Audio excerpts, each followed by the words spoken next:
Hello, everyone, and welcome to EFAP Mini Superchat Catchup for episode 332, Daredevil Part 2.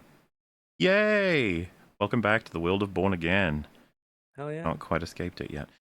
We're gonna answer some questions that you guys may have sent in, and if you want to just hang around and give it a listen, that's completely up to you. We're gonna start with message number 1 that says, instead of wasting your time with Minecraft, you should go see Warfare. Great movie, amazing sound design. I did go see Warfare. It was excellent. That Oh, really? is, Very good. I've been it's, curious. I say currently, it may not be current by the time this comes out, but it is currently my film of 2025. It's going to Ooh. take a bit to defeat it because it was very well executed. It takes itself very seriously, very well made, and you can tell it's like it's so much lower in scope compared to a lot of war films, but for what it's doing, it nails it, sort of thing. Oh, and also a little tidbit: I would highly recommend it to everybody, but I also probably never going to see it again. One of those sorts of films, like it's effective. Put it that way. Hello, Massives. Last week was a real cringe fest because of Minecraft. Hopefully, Daredevil can bring us back to being just sweet crispy critter. Yeah. It's gonna be forgotten real quick, but people were hyper positive about Born Again at one point, both before it released and during its release, somewhat. Mm-hmm. But what's its rep now? That gross sticky goo at the bottom of the sink or whatever. that's Did what the positivity even last more than like a week after its release? Because I feel like it died by the pretty quick. second Yeah, week, even it was just gone. No one was talking about it. Nope. not last very Understandably long. so, because it sucks. Yeah. Did you guys think the Minecraft movie was just an actual shitpost in movie form? Perhaps the first deep-fried movie? Unfortunately, no. I think that was what we got after exactly what you'd expect. Studios fighting over exactly what the Minecraft movie should be, and then a bunch of reshoots and weird shit. Jack Black wasn't even supposed to be in it at first. All the things that became memes, like Chicken Jockey, that wasn't meant to be like that. The Minecraft movie is exactly the kind of Minecraft movie that a bunch of Hollywood executives would make. The reason why it's a meme, it's all like ironic, you know.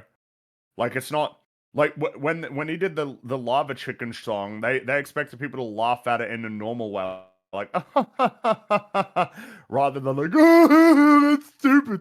You know what I mean? Like it's all of these jokes and all of these things that they were going for are like really boring and conventional. It's only a meme, ironically.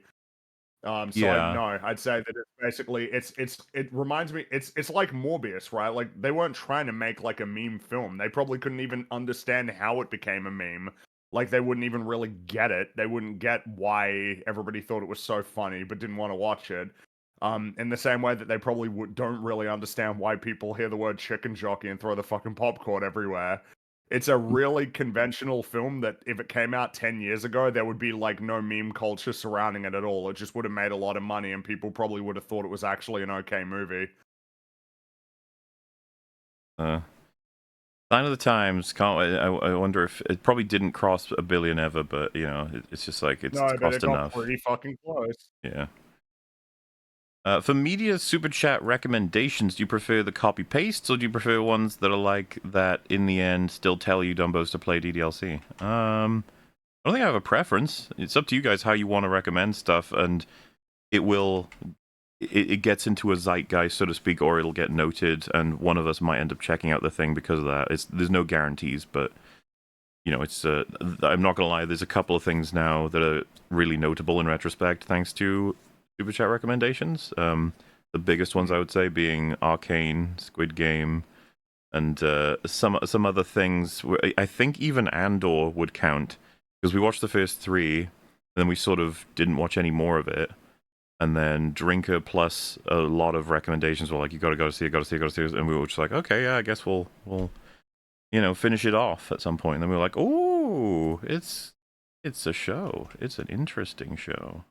Very interesting. So, movies, games, books, whatever have you, you're welcome to recommend at your heart's content. There's just no guarantees about whatever may happen. Just imagine the 7 dwarves from Snow White live action remake running a train on MODOK from Ant-Man and the Wasp: Quantumania. Why? I don't want to imagine that. Why did you put that into the world? What was the deed? What task have you completed? Boss, it's my great grandmother's 94th. You can't do this to me on this day of all days, you massives. Also, hi Rex. Hello.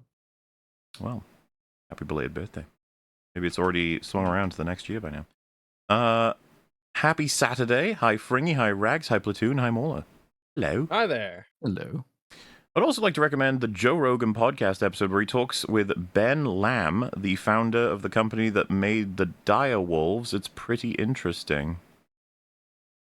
Okay, yeah, sure, maybe. I don't know if I have time right now, but Is that the one podcast, where George R.R. Martin wrote some like 50,000 word blog post announcing it, think as so, opposed to the yeah. 50,000 And words of the book that he should be writing because that's why everybody likes Direwolves to begin with? yeah, people were pretty annoyed at him for that one, understandably. And then you get the sort of ship of Theseus or like composition fallacy element as to whether or not like it's actually a direwolf if you've taken just I think it's grey wolf genes and you've like changed skin pigmentation and size and you've like added bits back into the genome. It's like it's the same thing as like, a Jurassic Park dinosaur, if it were brought to life by the means they describe in the film, would it technically be the dinosaur that they label it as, or could you sue them for misrepresentation because it's not actually a Brachiosaurus? It's just a really, really, really big frog. Yeah, I, as I understand it, yeah, there is kind of because like the whole woolly mammoth thing, right? I assume that in order for it to actually be a woolly mammoth, it couldn't just be like a woolly elephant. There'd be more that would have to be accomplished in order to truly say that the woolly mammoth is, revived as a species. Bringy, when can you reveal your human face? Also, hi Rags. Hello. Well, these guys think it's a bird underneath the mask. He's saying that you that's may have been incorrect. seen already flying around, and it's just people don't know yet. Well, I mean, if I was a bird, I suppose it's not clear what kind of bird I would be because there's a lot of different birds in good old Australia. We got crows, we got eagles and hawks, and we got owls, and we got budgies and cockatiels, cockatoos, galahs. We got a lot of and emus, and cassowaries. We got a lot of different birds here. So if I was a bird, it'd be, who could say we got a huge. Probably narrow variety it of down. birds. Do any of them talk? I mean, they all have vocalizations, I suppose. Pretty much every bird does, don't they? All right, well, maybe I can't narrow it down that way. We'll have to find out. That's right. I believe the showrunners are setting up Gandolfini's son to be killed by Fisk. They already foreshadowed it earlier in the season when Fisk threatened him if he messes up again. I just don't care. Whatever. No. I don't care. Yeah. If someone's like, what meaningful payoffs do you think we're generating with these characters? I'd be like, you kidding me? Like, Come on. could be anything at this point. Doesn't matter. Hey, you guys, been following a while. Want to ask some simple questions. Rags, what's your favorite Marvel movie? Favorite? It might be Guardians 1. Might be my favorite. Civil War's up there. Homecoming's up there. But I think I think I'm gonna go with Guardians 1 is my favorite of them, I think. I think that's a good pick. think There's it's like a got- selection of 6 or 7 where I'm like, if you pick any of them, it's fine. You'll be allowed to live. Oh, their next simple question was for me, and it is, what's your favorite Simpsons quote? That's a difficult question since there's about 1,000 of them that would be top tier. I've spoken before about my very much happy investment in never seeing Homer try to pronounce trampoline, because he sees in the newspaper the word. It's just the fact that it's available. He's already so over the moon excited. I think that's funny in and of itself. And then he feels the need to announce it to the family, but he doesn't give them context. He just says, "Trampoline, trampoline," which, as quotes go, it's pretty retarded. But you know what? I like the song that gets generated in Lisa the Vegetarian about how you don't make friends with salad, and they all start dancing. Even Marge gets involved, and she has to apologize. Yeah. Credit to the Simpsons movie. The fact that Worst Day of Your Life so far is actually pretty funny and gets quoted a whole bunch as a result. Everything to do with that guy who jumps out the window after screaming whatever. Oh my god, the PGA is disbanded! No, the PGA has not disbanded. Jumping Just sits back in the down. window. And then the one before that, this enormous woman will devour us all! I meant the statue. When Homer says weaseling out of things is important to learn, it's what separates us from the animals. Except the weasel. He just puts that on the end. Yeah, I don't know.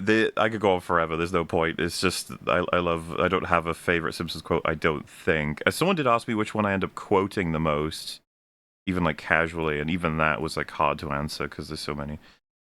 So that's Rags's nice and simple question. That's mine. Fring, your simple question is: what are your thoughts on the current state of Gaza and Israel's situation?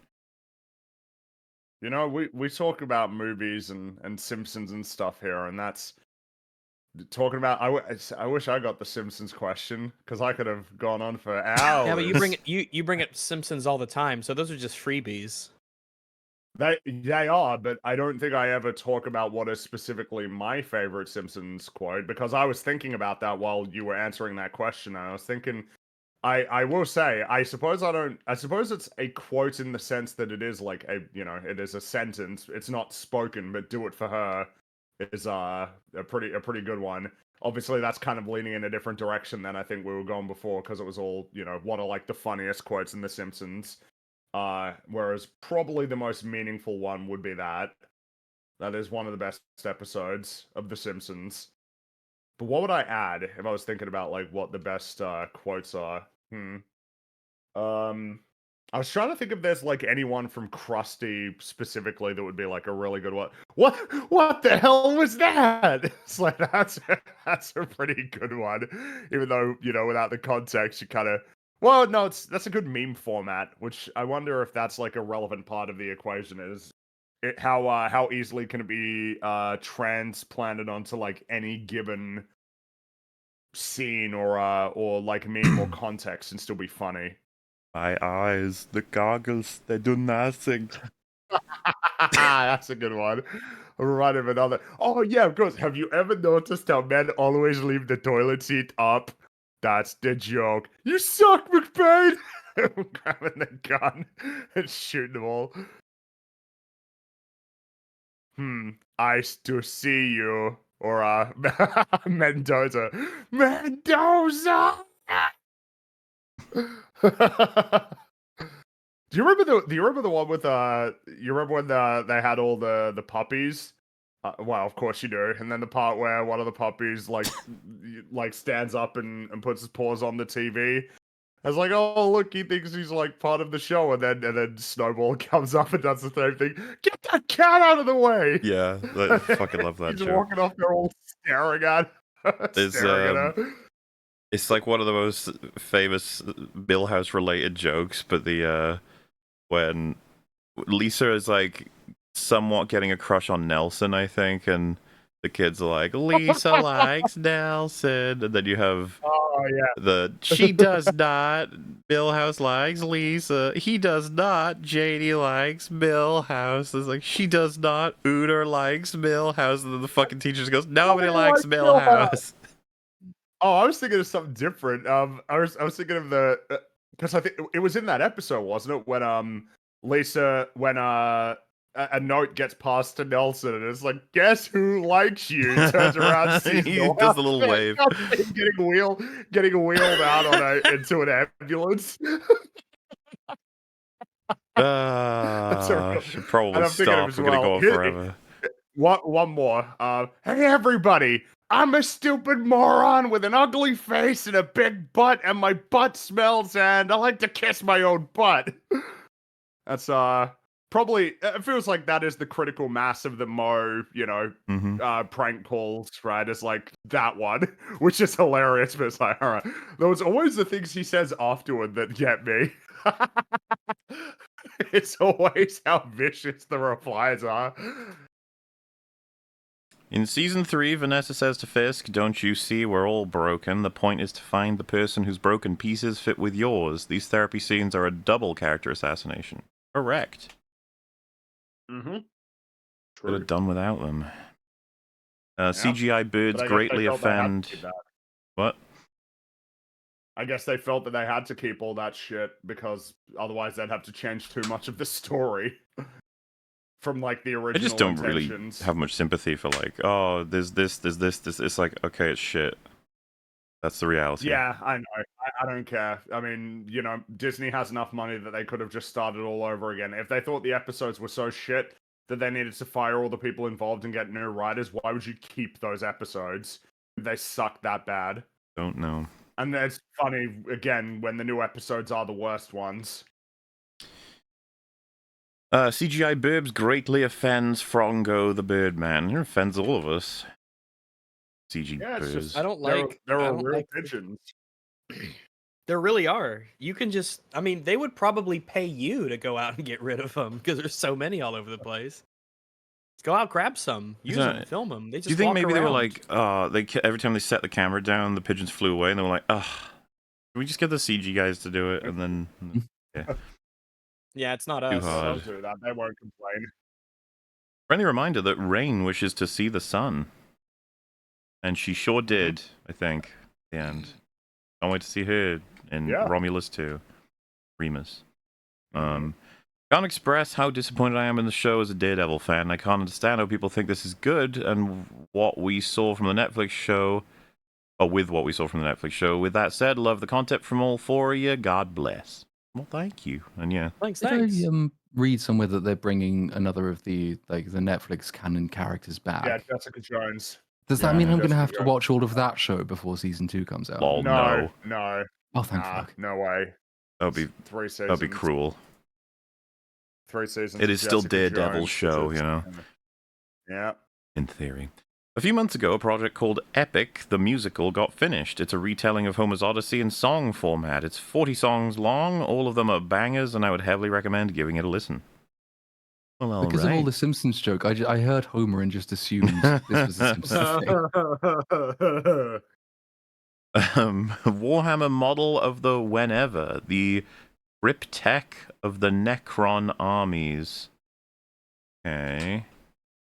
See what this fella looks like. You never know. Ooh. What's going on with him? One. Oh wait, that didn't post right. All these images, you never know what's gonna happen whenever you fucking post a link. There you go. Oh, he has a really big chin. Look at how high up he's got the one eyeball, then he's got the little mouth, and then he's got a really big chin. Yeah. So it must be really difficult for him to look very far down because his chin will hit his chest and he can't. He's So got a the little safest spider place friend. to be is right beneath him. Yeah, maybe a spider friend is there to help cover his blind spot. Yeah, I mean, yeah, I think he looks kind of cool. I'm alright with this. I'd be Yeah, he's neat.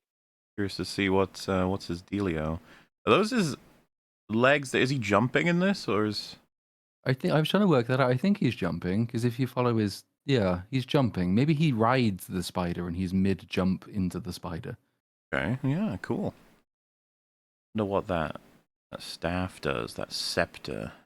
Blasts magical green stuff, probably. He's an Egyptian soulless Terminator wizard with a pet scarab.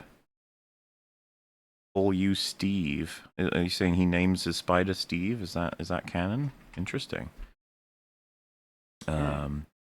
Please cut Matt saying "fuck you" to Corn Pop together.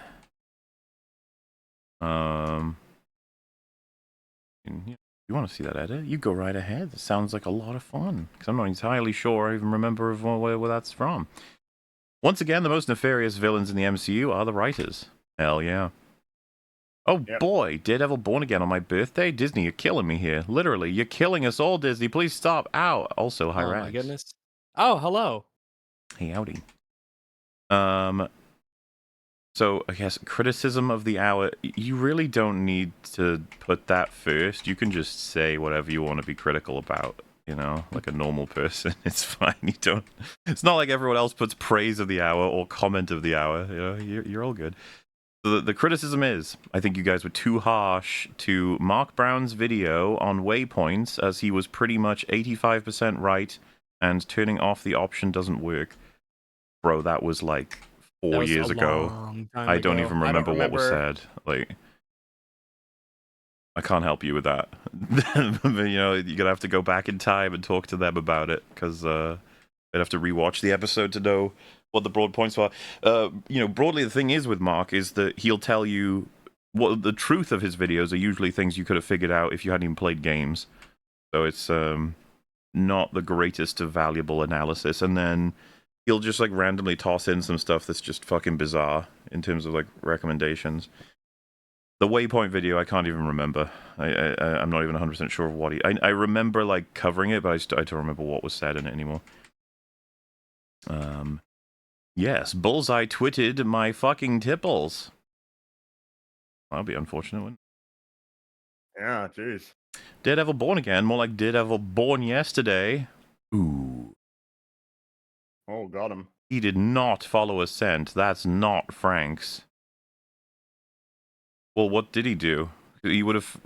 I guess felt the icon and then just knew where Frank was, because he can follow heartbeats / smells. I assumed he Maybe. was Yeah, I following mean, I don't know. Frank's scent or whatever. I don't know. My assumption as well. Yeah.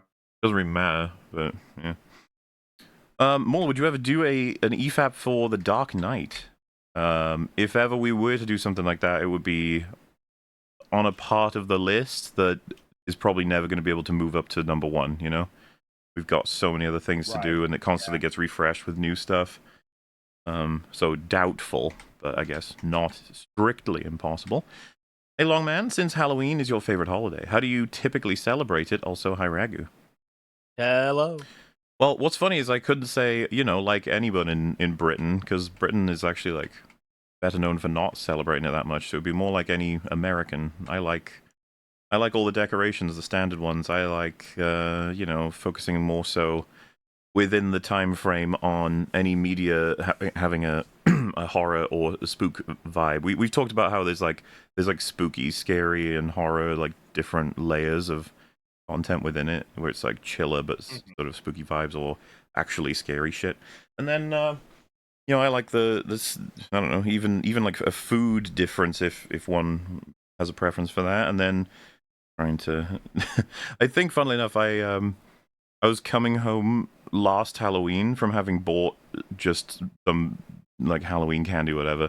Literally closed the door, walked in. I was on a call with someone, I think, and set the stuff down, and then the door knocked, and I was like, "What the fuck?" And I turned back. I still had my bag from shopping, and it was someone trick or treated. I was like, and I just reached into the bag, and I was like, "There you go, trick or treat! Oh, woohoo! There you go. There's some sweets or whatever. Bye."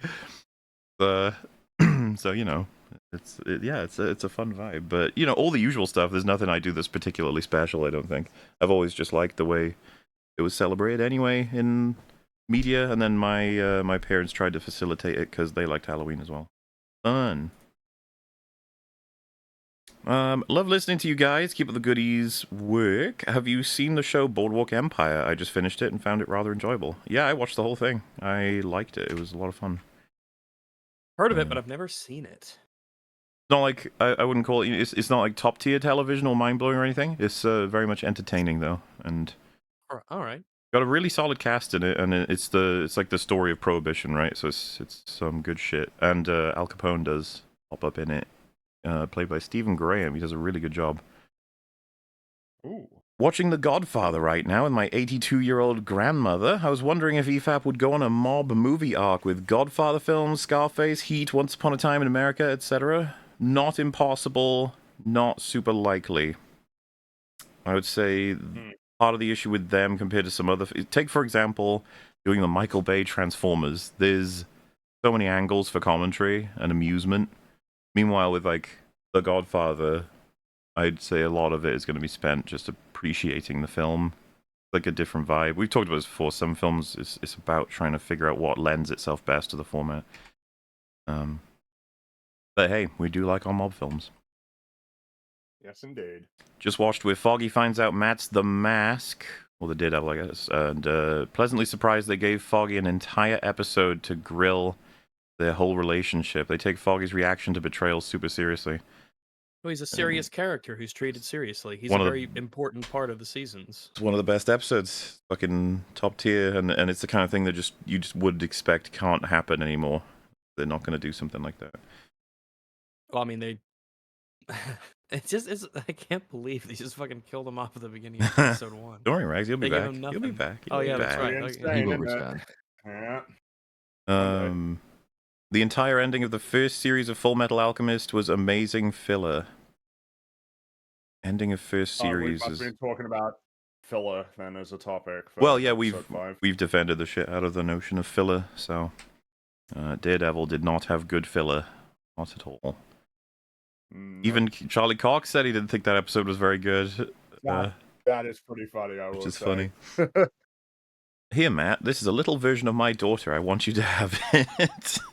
Smiling Prez reference. When Matt references Maggie without naming her, I genuinely fear the EFAP hosts and chat would suffer a collective aneurysm. Glad you're all doing well. It's unacceptable what they did with Maggie, but hey, whatever. Kingpin equals boss baby, suit, drool, and all. Good. Who doesn't love that connection? Clap at the prestige. I would clap for the prestige. A shilling for the Disney Daredevil desecration meter. I know, right? Mueller is the George R. R. Martin of video essayists. 6 years on, and I'm still waiting for Season 8, Episode 6 of Game of Thrones, an Unbridled Rage video. And Part 5 and 6 of a critique of Star Wars TFA. Still your fan, though. Just had to remind you. Don't worry, I don't need reminding. Yeah, Mahler.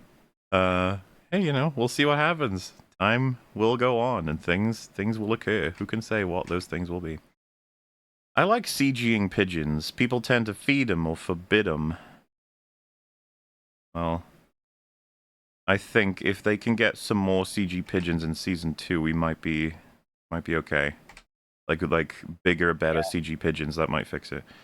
I think we need It's to up interesting the because the stakes, like some pigeons are more in- variety in animals. We need some CGI rats in there somewhere. Yeah, we need some yeah, that's Probably fair. did. I'm certain we did. We probably did. probably There's did. one CGI scampering around, yeah. raccoons, maybe. CG T-Rex? I as guess opposed weird to a when real you consider T-Rex. just like creatively. The pigeons have nothing to do with the plot and in no way are necessary at all. It's just like someone was it's like there's someone there who's specifically trying to sabotage the project and convince them that, oh yeah, we need this random establishing shot of these CGI pigeons on this one bench in a random spot in the city. Yeah, it'll cost how much? Oh no, I assure you it's totally necessary to establish tone and scene. We definitely need this. It's very important. That just seems like an example of how bloat and nonsense will happen, and the bigger the projects get. Like, originally it was just, it's like required, like get some shots of pigeons and the background of the city, and then they really couldn't do it for whatever stupid reason, IRL, and then they asked about it, and they're like, you gotta get it done, find a way, and then they talked to a CG guy, and then, you know, if it had all gone back to that dude who first wrote the requirement, you probably would have been like, okay, just don't have them. Yeah, whatever. But, you know, like, problems getting solved in the stupidest of ways instead of realizing, like, you don't have to do that. Farewell and adieu to you fair Fleamish massives. Farewell and adieu, you massives of Fleam. Farewell. Almost saying pair of Vels, huh? I don't remember what that's referencing, I'm afraid. Pair of L's, yeah. Like Oh, they said you know. Vels. Pair of Vels. Pair of Vels. Pair of L's. Yeah, this one's Also, expressionless face. What would, because we would have been talking about the end of episode 6? Expressionless face. I'm not sure about that one. How do we feel about Daredevil with a beard in suit? I think I'd definitely prefer the clean shave or stubble. I don't mind a beard. I mean, you know, they all work for different sort of vibes, I guess. I'm fine with it. Yeah. I know that I think Walker looks better with a beard, for sure. right? Although if it is your secret I identity, you don't want to have like an easily identifiable chin. That does come into it somehow. So if your beard makes you identifiable more than not having a beard does, then you don't want a beard behind a mask. Well, some Under a people have mask. very identifiable chins. Like if they have like a True. strong cleft chin or something, you want Mm. to cover that up. And also, it gives you something to maybe dye. Well, You see, know? this is the thing. You should, as go out with a full beard and then shave it down into like mutton chops when you go back into being in the real world, and then put back on a full The beard, real world. so that people will just be like, "That can't be him. He had a full beard." And it's like, yeah, no, it can't be me. Definitely not me. You shall not be spared. Oh, I guess that could be about everything or anything. Ooh, what do you guys reckon does a better Revenge of the Sith 20th anniversary or Thunderbolts? Revenge of the Sith. Thunderbolts is. Ugh. Though I didn't see it in the cinema, so for all I know, it's even better than I remember as an experience. Alright, so the extinct animal of the day is none other than the direwolf. Why? Because it's not actually extinct anymore. No kidding. A genetics company recently resurrected the direwolf. Look it up. Anyway, I'm gonna go watch Jurassic Park now. Bye. I've seen there is a number of discussions based off of what technically qualifies as reviving a species. Yes. I think in this instance, they essentially genetically modified what we believe is the closest living relative to make it look like how we think it looked like, which, Mm-hmm. unless you're getting very technical about it, is essentially reviving a species, as far as I'm aware. It's just a matter of where you draw the line at how does the phenotype and whatnot and all the DNA things, how separate do they have to be? I think this is really cool. Yeah. I think It's that interesting. It's always like the question yeah, of where to stop, though, because if Jurassic World has taught us anything, like these it's things that will we be shouldn't used skimp on against the Taliban security. at some point in the future, and we don't really want that to happen. So, like, stop before you get to the Distorters Rex, I think is the rule. Ugh. I'm very yeah, I'm very pro this. I feel humanity is responsible for the destruction of so many species. I think it would be really nice for us to be able to, obviously, if it's done responsibly, you don't just recreate a species or revive DNA or whatever and then chuck it into the wild willy nilly. But I think if it's responsibly done, the idea that you can revive an extinct species, even if it's just for purposes of like, yeah, it's in zoos now across the world, you too can see the dodo or the passenger pigeon or any of these, critters that have died. I think that's really awesome. It's It's probably more problematic with like social animals, though, right? Because like, if you're maybe an elephant or a mammoth, for example, like highly social creature, but you create you the got to make a one, lot. and it's going to Yeah, be you got to make a incredibly lot. lonely and depressed. But that would be part of the responsibility aspect. Mm. If we, And we got to resurrect just the I- cool animals too. Yeah. the cool ones and the goobers. Well, we have our extinct animals of the day that people send in the super chats, and a lot of those are just goofy goobers, and we got to have those. But yeah, I'm just like, whenever an animal goes extinct, that's a fucking tragedy. It means that, our kids and their kids and, the generations that come after us, they've just lost access to, an experience. They're losing the ability to see something and experience what it is to look at, this creature that, is in nature. And that's kind of that's a little tragedy, I think. So ways for us to sort of undo that. There are some I though think where would be like you really look neat. at a panda and you conclude like nature is trying so hard to kill you. Like, But are we really right to intervene? Maybe nature has we are. decided this They is the are dead because end. pandas are cute. Nature I already mean, they hates are so much very we've cute. intervened, I That is guess. true. Yeah. Very cute. Yeah, but look, now we're gonna start caring about nature. What nature wants us to do. I'm not gonna start by saying, you know what, the pandas should die. I do But like that'd the be cool. idea that That'd we be meet really with fucking nature cool. every once in a while in like a little meeting, and nature's like, right, the panda has to die. We're like, I don't think so. I actually don't think so. And the nature's like, well, I'm not giving you a choice. It's like, we're not giving you a choice. Yeah, Yeah, how I does that mean, feel? let's our industrialization and our growth has led to animals being wiped out who just didn't have a chance and it wasn't fair. So this is kind of a way for us to, in a sort of esoteric cosmic justice sense, I think, sort of make it right in a way. And again, even if you don't even have to release them into the wild, I mean, if you have animals that are taken care of in a zoo and people can see them and they're given space and that sort of thing, I think that would be really really neat. And think about the implications that this could have for just human medicine. the ability to regrow limbs and organs, and what we might learn about how genes can mutate and change over time, and all the stuff that's associated with that. I think it would be, I think just be full of positives. I don't buy into this whole, oh, we shouldn't play God kind of stuff for the most part. But yeah, if we start doing dinosaurs, don't skimp on security. All right, maybe just actually spare no expense when it comes to the fences. All right. That's a good point there. Yeah. Well, and on that note, that's the final message. Thank you so much for sending them in. We appreciate it. We shall see you next time. Yeah, everybody. bye. We'll catch you later. Bye-bye. Bye.